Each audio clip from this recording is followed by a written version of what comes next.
กราบสวัสดีพี่น้อง FC ทั้งหลายมื้อนี้ก็สิพามาเฮ็ดวุ้นเส้นผัดไข่ชะอมนะคะ ส่วนประกอบก็สิมีวุ้นเส้นมีไข่มีชะอมมีพริกสดมีกระเทียมมีซีอิ๊วขาว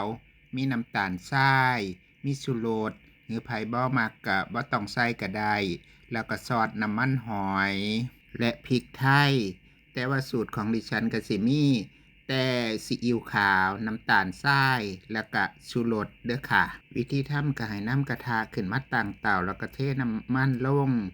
แล้วก็พอกระทะร้อนแล้วก็ตอกไข่ลงไปเด้อค่ะผัดไข่ก่อนเด้อผัดไข่ให้มันสุกก่อนนะคะพอไข่สุกแล้วก็ให้ตักไข่ออกก่อนเด้อค่ะแล้วก็ให้เติมน้ำมันลงไปนิดนึงแล้วก็นำพริกกับกระเทียมลงมาผัดจากนั้นก็ให้น้ำซอสที่เราเตรียมไว้ล่ะค่ะเทลงไปแล้ว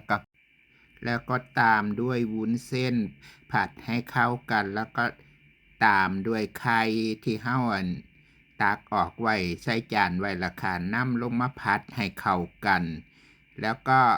ตบท้ายด้วยชะอมนะคะ